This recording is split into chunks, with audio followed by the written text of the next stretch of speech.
एते दुख जदि दबु जाई थांती तू दुनिया रे जनमी न थांती सुख बेले निजर तू दुख बेले हेलु पथर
ଶିବ ଏତେ ବଡ଼ ଭାଗ୍ୟ କାହିଁ ମୋର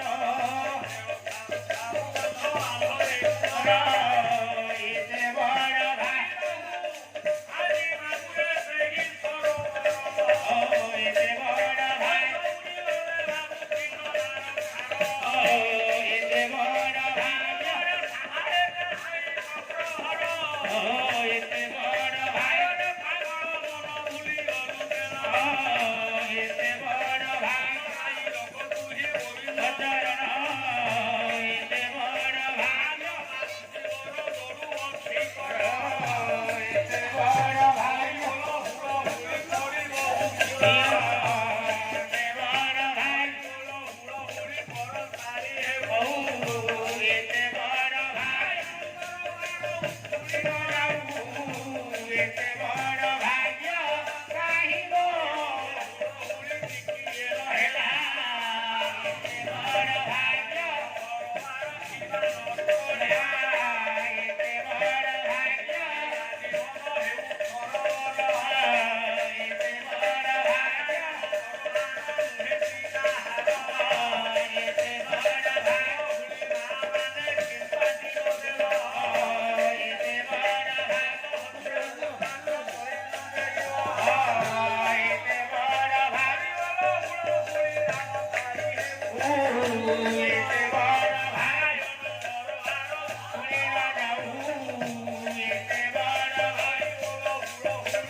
আচ্ছা মা মানে যে হুড়হুড়ি দেবে কেমিতি দেবে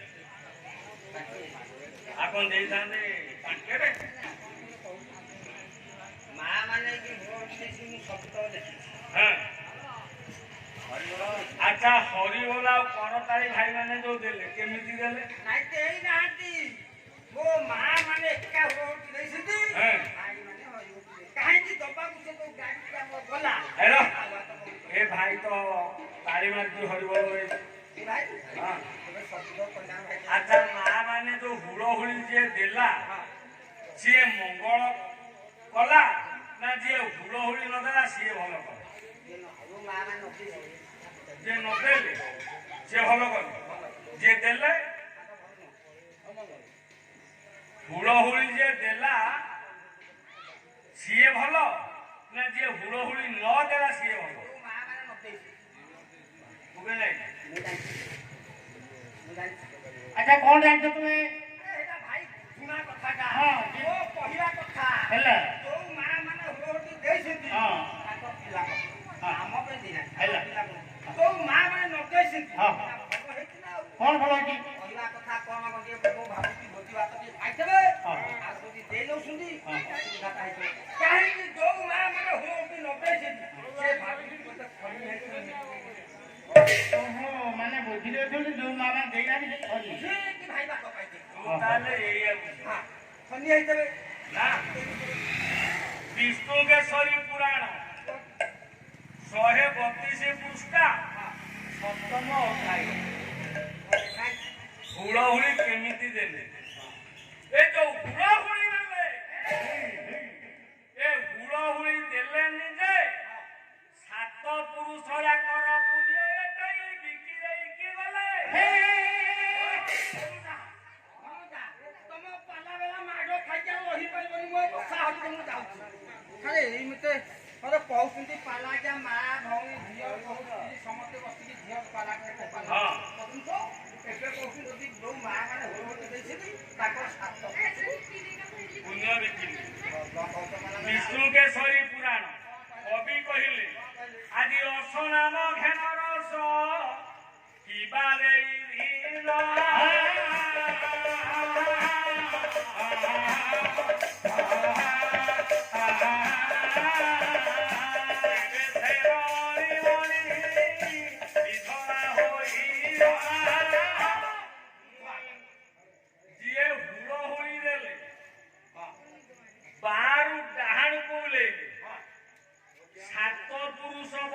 ସେ ବିଧବା ହେବ ଗଲା ଗୋଟାଏ ପଇସା ଡାହାଣରୁ ବାମ ହାରେ କରିଲେ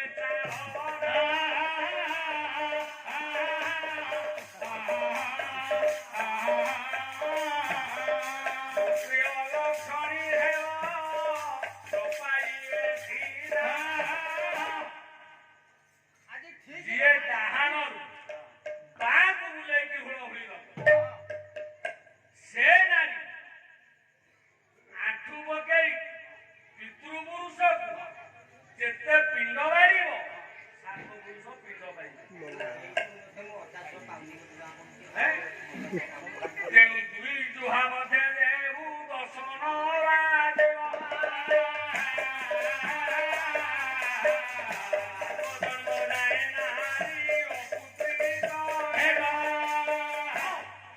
ଆଜି ଠିକ ପ୍ରମାଣଟା ଦେବେ ନନା ଆଜ୍ଞା ପଇସା ମୋତେ ଦେବେ ନାହିଁ ଠିକ ଅଛି ପଇସା ଦଉଛୁ ମତେ 5 ଘଣ୍ଟା ପାଲା କରି ପ୍ରମାଣଟା ଦେଇ ପାଇଲେ ଗୋଟାଏ ଜାଗାରେ ପଇସା କଥା କହିଲୁ ଯୋଡ଼ାଏ ଗୋଇଠାରେ ରାତି ଯାକ ଶୋଇଥିଲୁ ବାହାରେ ପଇସା କଥା କହିଲୁ ମୁଁ ଦେବି ପଇସା ମୋ ସ୍ତ୍ରୀ ରଖିଛି 10 କୋଟି ଟଙ୍କା ଯୋଡ଼ିଏ ଗୋଇଠା ମାରିଲି ବସାଘର ବାହାରେ ରାତି ଯାକ କୁକୁର ଖାଇଥାନ୍ତା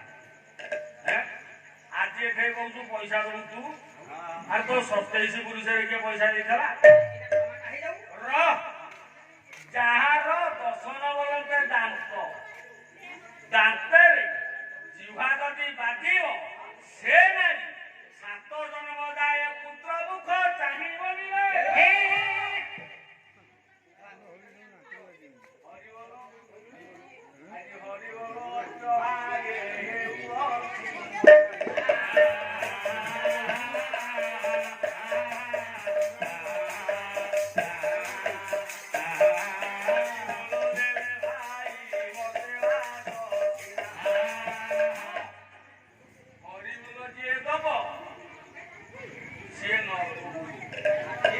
କିଭଳି ଦେଲେ ଭାଇ ହୋଇବ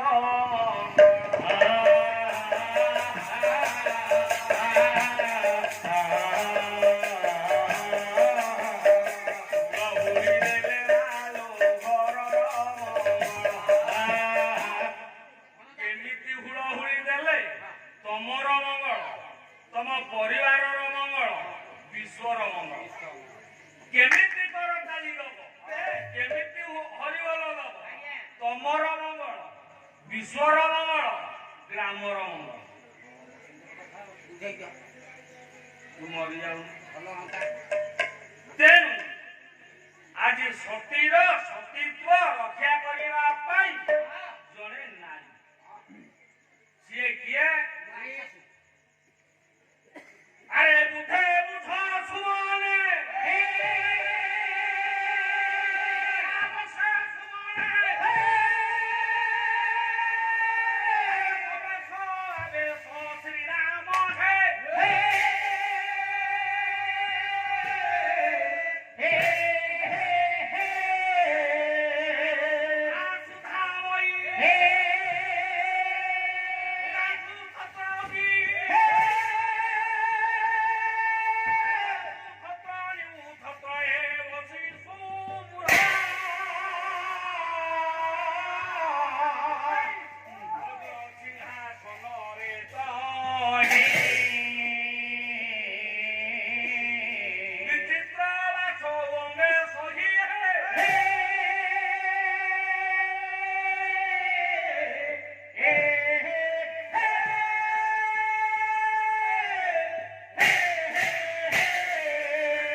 ବହି ପାଖେ ନାହିଁ ନା ମୋ ପାଖେ ରହୁଛି କଣ ତା ଗୋପା ସମ୍ପତ୍ତି ମୁଁ ଖାଇ ଯାଉଛି ସବୁଦିନ ବହି ପାଖେ ନାଟ ରହୁଛି କାହିଁକି ଏତେ ମୋ ହଉଛୁ ପାଖେ ନାଟ ଦେବୁ ତୋ ଭଣଜାକୁ ହାଣିଦେ ଭଣଜା ବୋଉକୁ ନେଇକି ଯିବୁ ଆଉ ପିଠା ଖାଇବୁ ଆଉ 10,000 ଟଙ୍କା କାଇଁ ପାଇଛି ହଁ ତୋର ତ ତା ଯୋଉ ମିଳୁଥିଲା କୋଉ ପଇସା ନି ସୁଭଦ୍ରା ପଇସା ଆଉ ସୁଭଦ୍ରା ପଇସାରେ ଆଖି ସବୁ ଯାକ ଭଣଜାର ନେଇଯା ଭଣଜାକୁ ମାରିଦେ ଭଣଜା ବୋଉକୁ ରଖିବୁ ପିଠା ଖାଇବୁ ଆଉ ତୁ ମରିଯାଆନ୍ତୁନି ବସ ରହ ବସ ଆଜ୍ଞା ଆଉ ଗୋଟିଏ କଥା କହିଲା ଯେତେବେଳେ ସୁବଳ ୟାର ପାଦ ଦେଶରେ ଭଗବାନ ରାଘବେନ୍ଦ୍ର ସରକାର ଭଲୁ ମାର୍କଟ ମାନଙ୍କୁ ସଙ୍ଗରେ ଧରି ରାମ ଠାକୁର ବସିଛନ୍ତି ପ୍ରଭାତ ସମୟରେ ରାମଚନ୍ଦ୍ର ଡାକିଲେ ହେ ବିଭୀଷଣ ମୁଁ ଆଜି ରାତ୍ରରେ ଗୋଟେ ସ୍ୱପ୍ନ ଦେଖିଛି ହାତକୁ ଯୋଡ଼ିଦେଲା ବିଭୀଷଣ ଗଲା ପ୍ରଭୁ ତୁ କି ସ୍ୱପ୍ନ ଦେଖିଛୁ ନା ହେ ବିଭୀଷଣ ବସୁଧା ସୁଧାମୟୀ ସୁଧା ବୋଲନ୍ତେ ଚନ୍ଦ୍ର ଚନ୍ଦ୍ରଙ୍କର ଶୀତଳ କିରଣରେ ମୁଁ ହଉଛି ଅଯୋଧ୍ୟାରେ ରାଜା ମୋର ଅର୍ଦ୍ଧାଙ୍ଗିନୀ ହେଲା କି ନା ଜନକ ରାଜ ନନ୍ଦିନୀ ଜନକ ନନ୍ଦିନୀ ଜାନକୀ ସେ ଆଜି ହଳଦୀ ରଙ୍ଗର ବସ୍ତ୍ରଟିଏ ପିନ୍ଧି ଅତି କ୍ଷୀଣମତିରେ ଗଜଗାମିନୀରେ ହଲି ହଲି ଚାଲି ଚାଲି ମନକୁ ଉନ୍ମାଦ ଦେଇ ଆସି ମୋର ବାମ ଜଙ୍ଘ ଉପରେ ବସି ତେଣୁ ହେ ବିଭୀଷଣ ଏ ଯେଉଁ ସ୍ୱପ୍ନଟି ମୁଁ ଆଜି ଦେଖିଲି ଏ ସ୍ୱପ୍ନଟା କଣ ଭଲ ନା ମନ୍ଦ ହେ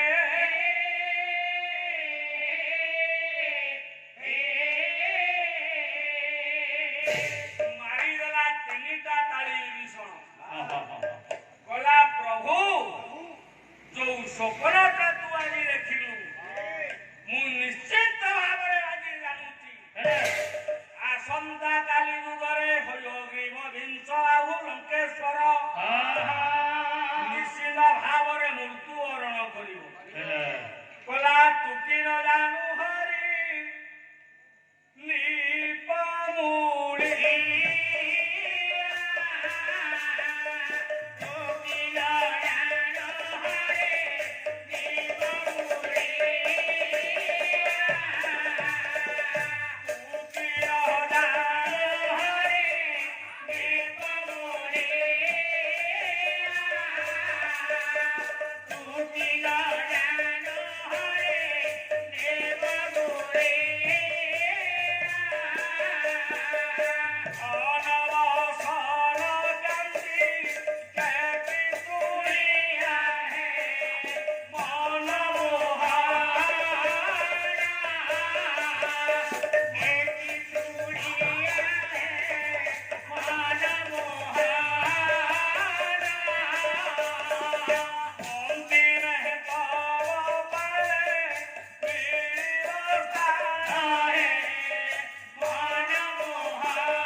ହାତକୁ ଟେକି ଦେଇଛି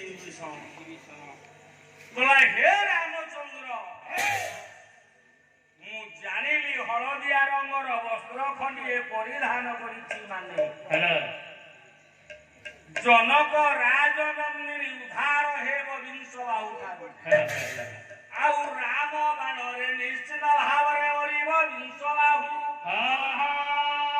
ତେଣୁ ପଏଣ୍ଟ ହଳଦିଆ ରଙ୍ଗର ବସ୍ତ୍ର ପରିଧାନ କଲେ ହବ କଣ କବି ହେଲେ ପୀତାମ୍ବର ଦାସ ବହି ହେଲା ନୃସିଂହ ପୁରାଣ କହିଲେ କଣ ନା ହଳଦୀ ରଙ୍ଗର ବସ୍ତ୍ର କରିଲେ ଧାରଣ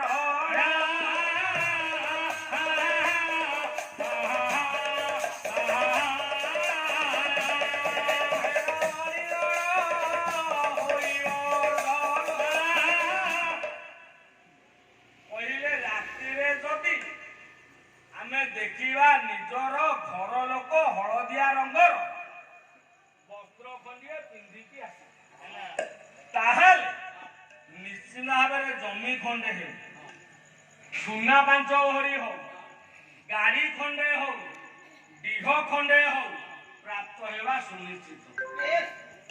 ହଳଦୀ ରଙ୍ଗର ବସ୍ତ୍ର ପରିଧାନ କଲୁ।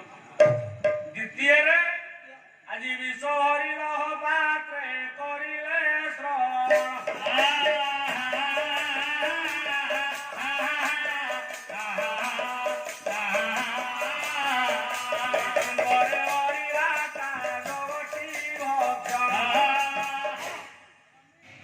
ରାତିରେ ସ୍ୱପ୍ନ ଦେଖିବା ତୈଳ ଜର୍ଜରିତ ହୋଇଥିବ ଶରୀର ଲୁହା ପାତ୍ରରେ ଖାଉଥିବା ତାହେଲେ ସିଏ ବ୍ୟକ୍ତି ମରିବାଟା ଆକାଲ ସୁନିଶ୍ଚିତ। ତୈଳ ଜର୍ଜରିତ ଲୁହା ପାତ୍ରରେ ଖାଉଥିବା ତାହେଲେ ସେ ଲୋକଟା ମରିବ। ତେଣୁ ସମାସନରେ ଗ୍ରହଣ କରିବ।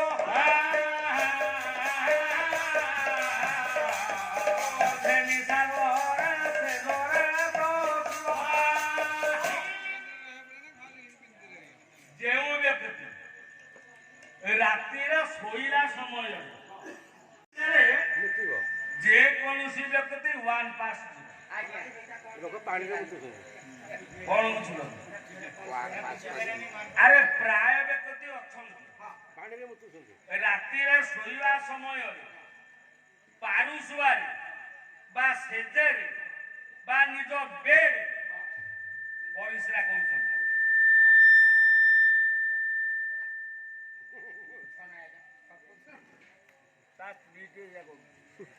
ଆଉ କେହି କରୁନାହାନ୍ତି। ଆରେ ତୋରି ସ୍ତ୍ରୀ ସବୁ କରୁଛି।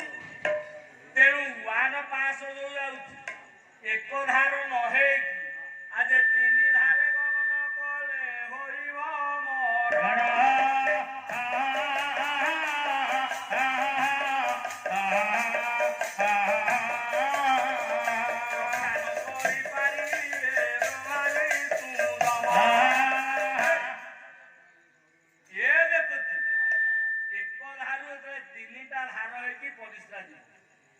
ସେଇ ରାତିରେ ତାର ମୃତ୍ୟୁ ହବ। ଆଉ ହବ କଣ ନା ଅଶ୍ୱବାଜି ପୃଷ୍ଠ ପରେ କରିଲେ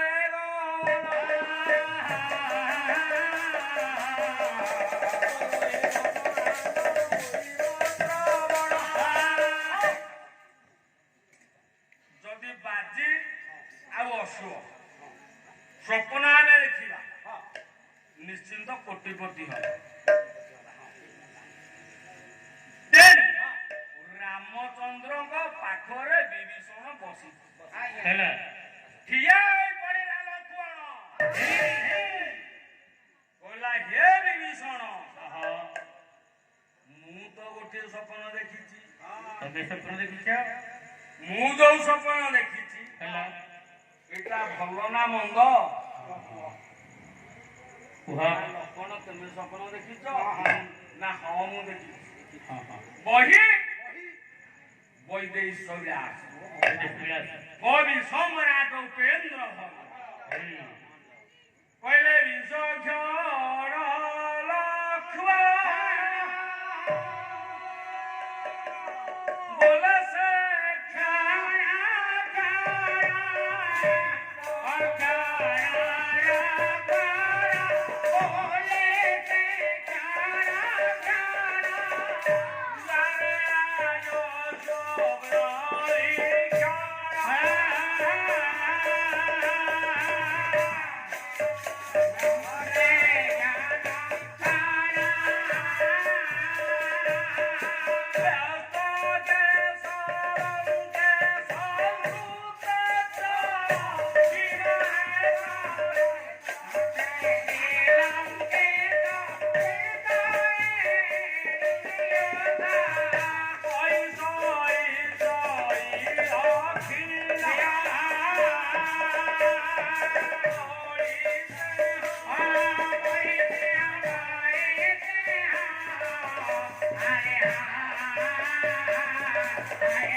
ହାତ ଯୋଡ଼ାକୁ ଯୋଡ଼ି ଦେଇଛି ଲକ୍ଷ୍ମଣ।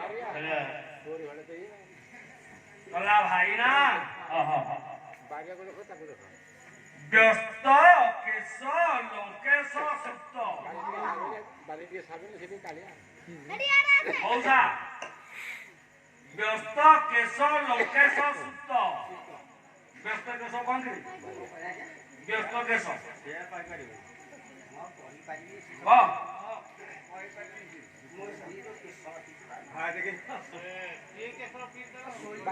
ହେଇଗୁଡ଼ା ହଉଛି ଆଉ ଏଇଟା ଅଖିଛି ଆଉ ତୋ ସ୍ତ୍ରୀ ଅଖିଛି। ଆରେ ଯେତେ ଜୀବନରେ ତମେ ଝାଞ୍ଜ ବୁହା ଟିଣ ବୁହା ମଣିଷ ହେଲଣି। କହିଲୁ ମୋ ସ୍ତ୍ରୀ ଅଖିଛି। ଆରେ ସଂସ୍କୃତ ଭାଷା ଶୁଦ୍ଧିବା ପାଲ ଥାଏ ପାଲା ବେଲା କହୁନୁ ମୋ ସ୍ତ୍ରୀ ରଖିଛି ସେଇ କଥା ମୁଁ କହୁଛି। ମୋ ସ୍ତ୍ରୀ ଅଖିଛି। ମୁଁ ଯଦି ସବୁ କଥା କହିବି ଆପଣ ଶିଖିଯିବେ। ହଁ ତମ ଢେଙ୍କାନାଳ ଆଠଗଡ଼ିଆ ଆଠଟା ବାଟରେ ଜଣେ ଚାଲୁଛ ଆଠଗଡ଼। ହଉ କହ ତୋ ବୁଦ୍ଧି ଅଧିକା ଯୋଉ ଭାଇ ମରିଯାଉଛୁ ଯାହା ଦିଆକୁ ଶୁଣୁ ବ୍ୟସ୍ତ କେଶ ଲଙ୍କେଶ ସୁପ୍ତ। ବ୍ୟସ୍ତ କେଶ ଚକ୍ର କେଶ ଗୁରା ହେଇଛି। ମୁଁ କହୁନି ସେଇ କଥା ଆଜ୍ଞା। ମୁଣ୍ଡ କୁଣ୍ଡେଇ ଲଙ୍କେଶ ସୁତ ଲଙ୍କଇଶ ଲଙ୍କେଶ ସୁତ ରାବଣର ପୁଅ ମେଘନାଦ ଦେଖି ଇନ୍ଦ୍ର କରିଛି କଣ ନା ମଇଁଷି ଉପରେ ବହି ମନ୍ଦାର ମାଳ ଏକରେ ପକେଇ ଗୋଟେ ହାତରେ ବିଷ ଗୁରା ଧରି ଖାଉଛି। ଦକ୍ଷିଣ ଦିଗକୁ ଯାଉ ତାଳି ମାରିଲା ବିଷ। କହିଲା ଲକ୍ଷ୍ମଣ ଏଇଟା ଶୁଭ କଥା ନା ମାନେ ଇନ୍ଦ୍ରଜିତୁଟା ମରିବ। ଆଚ୍ଛା ମାରିବ କିଏ? କିଏ ମାରିବ? ଆମେ ଆଜ୍ଞା କହିବୁ ନାହିଁ। ଆମେ ଯଦି କହିବୁ ଆପଣ ଶିଖିଯିବେ। ନେମାଳର ସିଦ୍ଧ ସାଧକ ଅଚ୍ୟୁତାନନ୍ଦ ମହାପୁରୁଷ କଣ କହିଲେ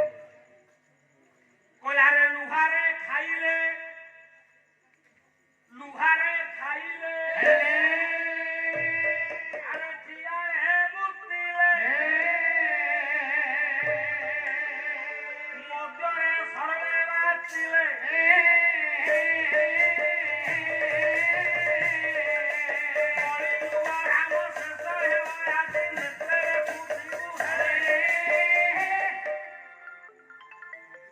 ଲୁହାରେ ଖାଇଲେ ଠିଆରେ ମଦରେ ସର୍ବେ ମାତିଲେ ମଦ ତ ନିହାତି ଦରକାର। ଆଉ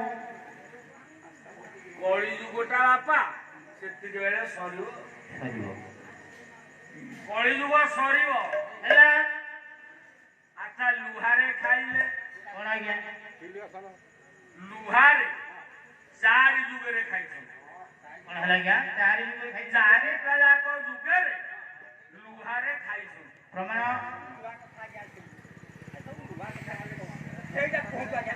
ପ୍ରମାଣ କଣ ଆଜ୍ଞା? ଦର୍ଶନ ଅଚ୍ୟୁତାନନ୍ଦ ମହାପୁରୁଷ କହିଲେ ରାମରେ ମୁଁ ହେଇଛି ଅଚ୍ୟୁତ ତୁ ହେଇଛୁ ରାମ।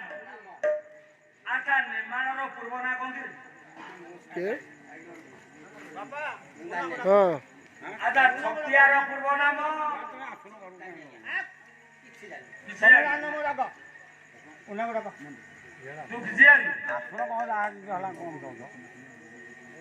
ଛତିଆର ଅର୍ଥ ଜାଣି ନେମାଳର ଅର୍ଥ ଜାଣି ତାହେଲେ ଆଇଛୁ କୁଆଡେ?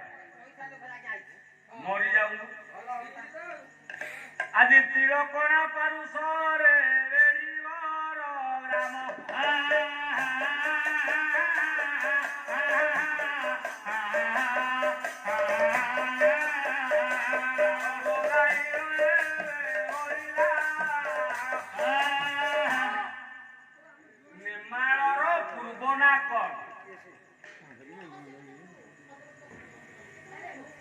ବାପା ନିର୍ମାଣର ପୂର୍ବ ନାଁ କ'ଣ? ଆଚ୍ଛା ପୁରୀର ପୂର୍ବ ନାଁ ତାଙ୍କ ମୋବାଇଲ କ'ଣ ଭାଇ? ପୁରୀର ପୂର୍ବ ନାଁ ଭାଇ ଚୁଡ଼ା ମିକ୍ସଚର ଆରେ ଟଙ୍କା ନେବାର ନାହିଁ। ତେଣୁ ସଂସାର ଗୁରୁମୟ ଦେଖ ନିଜକୁ ଶିଷ୍ୟ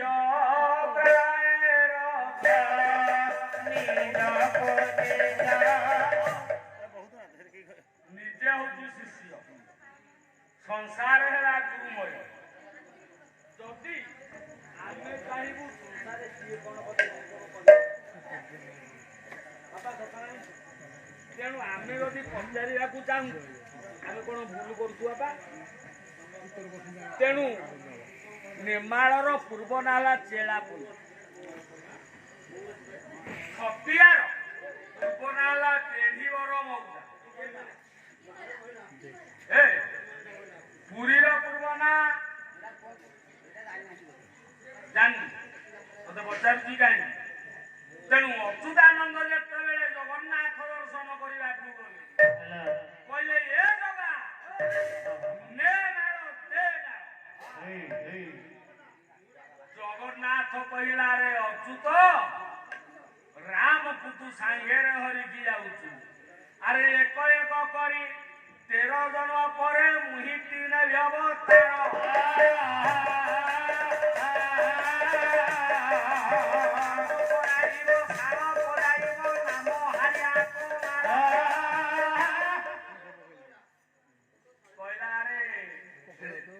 ରାମ ଏକ ଏକ ପରେ 13ଟା ଜନ୍ମ ଯିବ, 13 ଜନ୍ମ ପରେ ମୁଁ ହେବି ହାଳିଆ କମା। ହାତ ଯୋଡ଼ିଲା ରାମଦାସ କହିଲା ପ୍ରଭୁ ତୁ ତ ହବୁ ହାଳିଆ କମା, ମୁଁ କ'ଣ ହେବି? ନା ମୋର ଶିଷ୍ୟ ହବୁ, ସଂସାରେ ରହିବୁ ମୁସଲମାନ କୁଳେ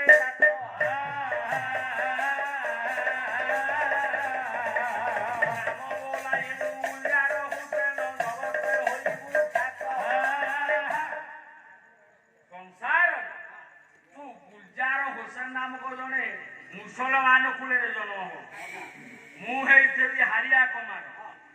ତେଣୁ ସଂସାର ବକ୍ଷ ମଧ୍ୟରେ ଅଚ୍ୟୁତାନନ୍ଦ ମହାପୁରୁଷ ଏ କଥା ଲେଖିଲେ। ଯଦି ଗୋଟି ଗୋଟି କରି ଅଚ୍ୟୁତାନନ୍ଦ ମହାପୁରୁଷ ଲେଖିଲେ, ଆଚ୍ଛା କଳି ଯୁଗରେ ଯୋଉ ପ୍ରସା କଥା କହିଲେ ବା ମୁକ୍ତିବା କଥା କହିଲେ, ମୁକ୍ତିବା ପୁରାଣ ବାପା ଅଛି ନା ନାହିଁ? ଶୁଣୁଛ? ମୋବାଇଲ ମୁକ୍ତିବା ପୁରାଣ ଆଜ୍ଞା ନାହିଁ?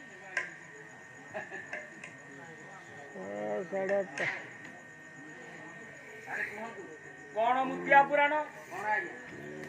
ସମସ୍ତିଙ୍କ ଘରେ ଆମେ ରୋଷେଇ ମାନେ କହୁ ତୋର ଘରେ ପ୍ରପୀଡ଼ିତ ଅଛନ୍ତି, ସବୁ ରୋଗ ବୈରାଗରେ ଛୋଟ ବଡ଼ ହଉଛନ୍ତି, ଶନି ମେଳା ଟିକେ କର। ଶନି ମେଳା ଘରେ କରୁନ? ଆଚ୍ଛା ଶନି ମେଳା ବହିରେ କଣ ଲେଖା ହେଇଛି? ନଟିଆ ଅହଲ୍ୟା କଥା ଲେଖା ହେଇନି? ଆଜି ବଡ କହେ ହାନି ଖାଇ ଚୁଲିରେ ହଗି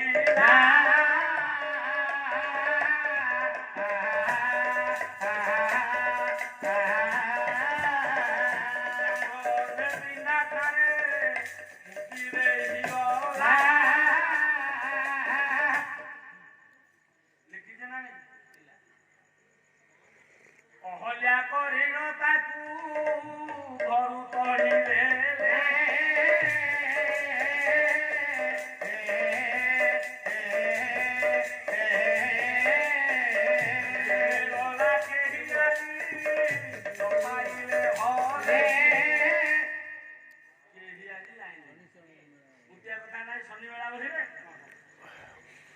ଲୁହାରେ ଖାଇଲେ ଖିଆରେ ମୁକ୍ତି, ମଧ୍ୟରେ ସର୍ବେ ମାଟି। ଲୁହାରେ ଖାଇଲେ ସତ୍ୟ ଯୁଗରେ ଲୁହାରେ ଖାଇଲେ। ଓଡ଼ିଆ ଭାଗବତ ଆରେ ଯୁଗକୁ ଯୁଗ ଏହି ମତେ ପରମାନନ୍ଦ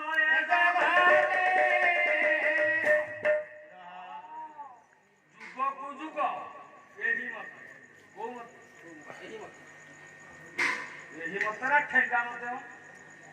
ଆରେ ଯୁଗକୁ ଯୁଗ ଏହି ମତ। କୋଉ ମତ? ହରି ନାମରେ ପାପ କ୍ଷୟ ଯେତେ କେତେ? ଟ୍ରାକ୍ଟର ହବ ନା ବୋଝେ ନା ଟ୍ରକ୍ ହବ? କୃଷ୍ଣ ନାମରେ ପାପ କ୍ଷୟ ଯେତେ କେତେ? ସେଇଭଳି କହିଲେ କଣ ନା ଯୁଗକୁ ଯୁଗ ଏହି ମତ। କୋଉ ମତେ? ନା ଯାହା ସତ୍ୟରେ ତାହା ତ୍ରେତୟାରେ ତାହା ଦ୍ୱାପରରେ ତାହା କରିପାରିବ। ସତ୍ୟରେ ଜଣେ ଲୁହାରେ ଖାଇଲା, ତ୍ରେତୟାରେ ଜଣେ ଲୁହାରେ ଖାଇଲା, ଦ୍ୱାପରରେ ଜଣେ ଲୁହାରେ ଖାଇଲା, କଳିରେ ଜଣେ ଲୁହାରେ ଖାଇଲା। ଏଇ ତ ପାଲା ଆଉ କଣ? ଆଉ କଣ ଖାଲି ପୁରାଣ ଧରିକି ପଳେଇବି? ବାଟ ଧରିକି ଯିବି ନା ଲୁହାରେ ଖାଉଛି ଇନ୍ଦ୍ରଜିତ? ଆଉ ଗୋଟେ କଥା ମନେ ପଡିଲା। କଣ? ଆପଣଙ୍କ ସ୍ତ୍ରୀ ବି ଲୁହା ଖାଇଛନ୍ତି। ଯୋଡ଼େ ବ ଡାକିଲେ କହିବି। ସତ୍ୟ ଯୁଗରେ କାଳି ତାରା ମହାବିଦ୍ୟା ଷୋଡ଼ଶୀ ଭୁବନେଶ୍ୱରୀ ବଗଳା ସିଦ୍ଧ ବିଦ୍ୟା ମାତମୀ କମଳା ତ୍ରିକା। ସତ୍ୟ ଯୁଗରେ ଜଣେ ଲୁହା ପାତ୍ରରେ ଖାଇଲା। ଯେମିତି ଆମର ନାରାୟଣଙ୍କର 10ଟା ଅବତାର, ବାପାଲୋ ସେଇଭଳି ଭାବରେ ମାର ମଧ୍ୟ 10ଟା ଅବତାର। ଯେତେବେଳେ ରକତ ବିରିଜକୁ ମା ସଂହାର କରୁଛି, ମା ହେଲା ଛିନ୍ନ ମସ୍ତକା। ଯେତେ ଥର ହାଣୁଛି ରକତ ବିରିଜକୁ, ଟୋପାଏ ରକତ ପଇଲେ ଶହ ଶହ ରକତ ବିରିଜ ହେଲେ। ମା ଛିନ୍ନ ମସ୍ତକା ହୋଇ କରିଛି କଣ ନା ଗୋଟେ ହାତରେ ଲୁହାର ପାତ୍ର ହଇଲା, ଗୋଟେ ହାତରେ ଖଡ଼ଗ ହଇଲା। ଯେତେବେଳେ ହାଣି ଦେଲା ତ୍ରିଧାର ହଇଲା।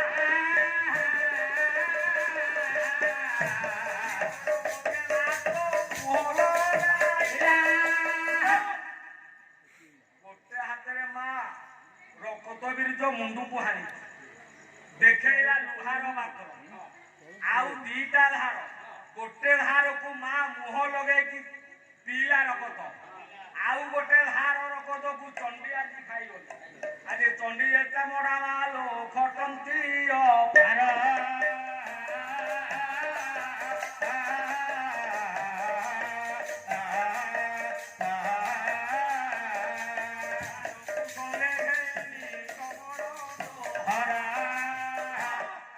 ଚଣ୍ଡୀ ଚାମଡ଼ା ଗୋଟେ ଧାରକୁ ଆଉ ରହିଲା